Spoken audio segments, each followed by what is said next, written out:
Alright, so hey guys, for those of you that don't already know, we have replaced our stabilizing struts, which were the Rescue jacks, with these new Rescue42s. We got to the point with our Rescue jacks that guys, including myself, were failing to get up and use the Rescue jacks because they were so cumbersome to deal with. They were difficult to get off the truck, to get out of their bin that they were stored in, and we had some instances where we probably should have put some struts on and we didn't, just solely because the Rescue jacks were such a pain in the butt. So we tested out some jacks, and what we were looking for was something that was small enough to fit into a compartment, a little bit more lightweight, and still would serve for all intents and purposes of what we need to do here in Farmington. So what we came up with, what the powers that be came up with, was this strut right here. This is the Rescue42 Telecrib Junior. Rescue42 has a lot of stuff on their website if you want to research more about this actual strut. But this is the Rescue42 Junior. It's weighs 30 pounds. It's got a 5,000 pound workload at a 2-to-1 safety ratio, and it's all encompassing.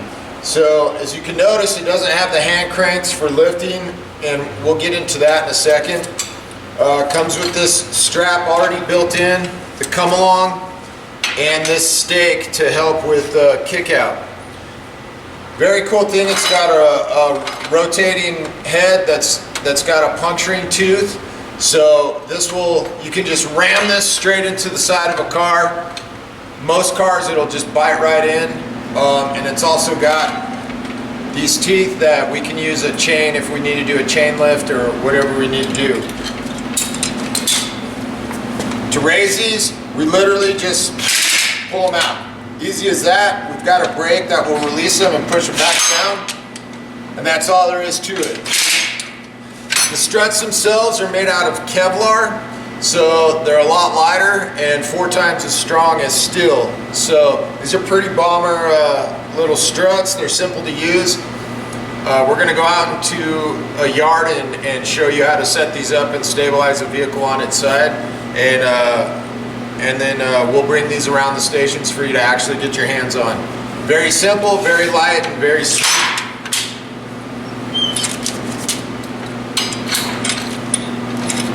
With these Rescue42s, they came with these step chocks. These are called Sharks.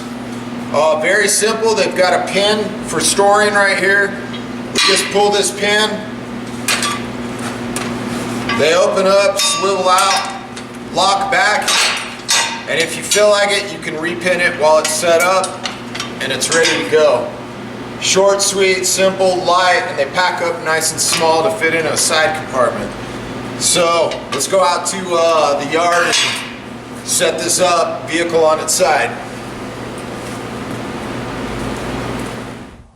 Alright, so here's a perfect situation on where we would want to use struts. We got a car on its side that we might have to do some extensive extrication work. So we're going to want to stabilize this vehicle. I'm going to grab my Shark step chocks, shove this under the post. As you can see, one firefighter can do this whole setup all by himself and should be able to do it in less than a minute. Remember that it's not a big deal to turn step chocks upside down.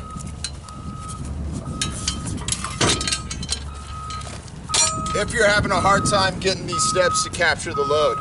Alright, so now that we have our step chock set on the roll side, we call that the roll side because that's a roof side. The bottom side here has wheels and tires that kind of help stabilize it. That being said, that doesn't mean it's going to roll to the roll side depending on the angle of the ground you're on. This thing could go either way.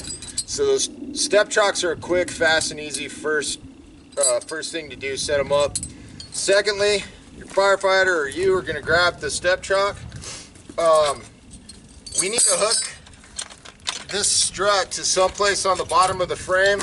There's not a whole lot to choose from down here, so these come with a chain cluster.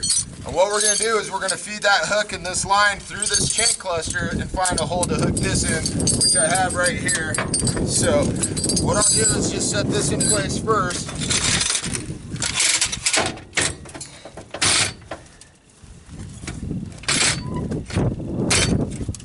Once that's set, I'm just going to feed my hook and strap through this chain cluster ring.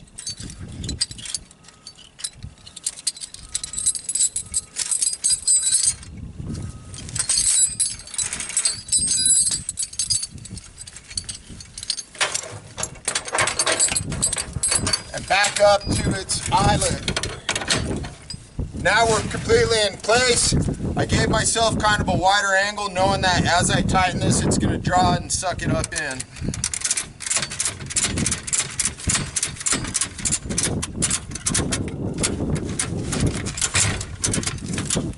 You can see how it moved just slightly. That's not going anywhere, but if I feel like it is, I'm going to pull this pin and grab my spike. Spike this in the ground. That gives the extra safety from kickback. Fast and easy. That takes about 30 seconds.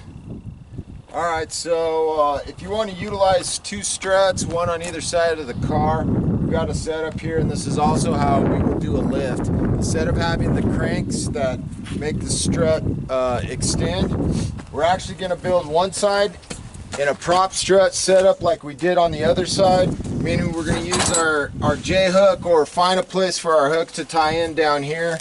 Would have probably been okay just hooking it down here, snugging it up. This is now what's referred to as our prop strut. On the other side, we're going to feed our strap across to our other strut, and we're going to just cinch these together. This is a tension buttress system, and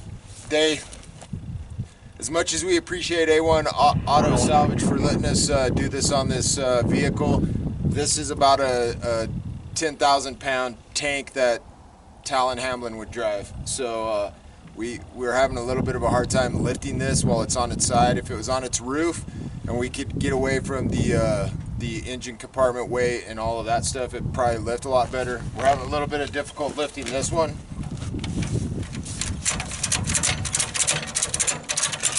But we'll see what happens.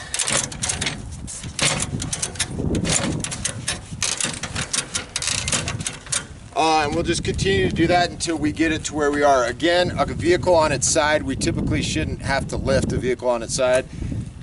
If they were kind enough to knock this over onto its roof, it'd be easier to demonstrate, but we wanted to show you guys how that tension buttress system is at least built. Just, it's one strut in place, the strap is ran to our prop strut that we built, and we're gonna cinch in the bottoms to each other.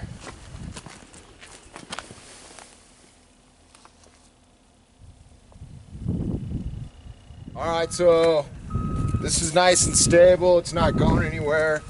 So now when it comes time to release, it's just your typical ratchet here. We're just gonna release the ratchet, pops. Best way to do this is kind of be aware that this might fall.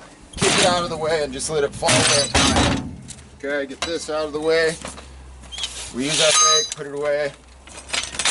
Stand out of the fall zone, collapse zone, hopefully. If you don't feel comfortable with lowering it like that, you can always take a piece of webbing, wrap this while it's in place, unlock it, and then pull it out when you're far enough away from the video. Anyways, I hope this helps. These are our new Rescue42s. Get your hands on them. We'll be around to let you play with them and talk about that tension buttress system, because I know it's a little bit different than the Rescue Jacks, but super easy and simple. One firefighter should be able to do this whole system in a minute. So thank you.